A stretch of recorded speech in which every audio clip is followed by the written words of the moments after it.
IPL খেলার জন্য বিসিবির অনাপত্তিপত্র বা এনওসি পাচ্ছেন মুস্তাফিজ। দিল্লি ক্যাপিটালসের হয়ে আইপিএল মাতাবেন এই ক্রিকেটার। তাকে এনওসি দেওয়ার বিষয়টি নিশ্চিত করেছে Bangladesh cricket board BCB. Bangladesh দল এখন আছে সংযুক্ত আরব আমিরাতে। সেখানে তাদের বিপক্ষে 2 ম্যাচের টি-20 সিরিজ খেলবে টাইগাররা।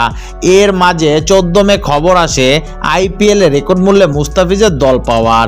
তবে একই দিনে টাইগারদের আরব আমিরাত যাত্রার তারিখ থাকায় শঙ্কায় পড়ে মুস্তাফিজের খেলা। তাৎক্ষণিকভাবে মুস্তাফিজের দল পাওয়ার বিষয়ে কিছুই জানতো না বিসিবি। পরবর্তীতে দলের সাথে দুবাই গিয়ে এনওসির আবেদন করেন মুস্তাফিজ।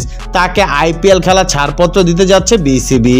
অন্তত 2টি ম্যাচ খেলবেন মুস্তাফিজ। বিসিবির পরিচালক ও মিডিয়া কমিটির প্রধান ইফতেখার আহমেদ মিঠু জানিয়েছে, ফাঁকা সময়টুকুর জন্য ছাড়পত্র দিতে তারা প্রস্তুত। তিনি বলেন, আমাদের ভাবনা খুবই সহজ। জাতীয় দলের বাইরে সময়টুকুতে সে খেলতে পারবে আইপিএলে। আমাদের কাছে সবচেয়ে বেশি প্রাধান্য জাতীয় দল। সে যদি স্কোয়াডে না থাকতো তাহলে খেলতে দিতে আমাদের সমস্যা ছিল না। এখন সে দলের সঙ্গে আছে, জাতীয় দলেই খেলবে।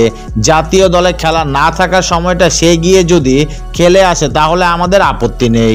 আইপিএলের রেকর্ড 6 কোটি রুপিতে দল পেয়েছে মুস্তাফিজ। ওজি ব্যাটার জ্যাক ফোজারের বদলি হিসেবে তাকে দলে বেরিয়েছে দিল্লি ক্যাপিটালস। 2 বছর পর আবারও দিল্লির হয়ে মাঠ মাতাবেন এই পেসার। স্থগিত আইপিএল মাঠে গড়ানোর আগেই অনেক ক্রিকেটার ভারত ছেড়েছে।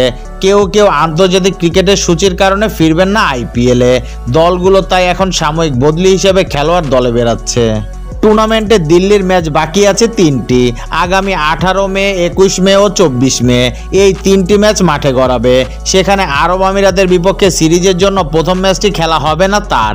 বাকি 2 ম্যাচের জন্য এই পেসারকে পাবে দিল্লি।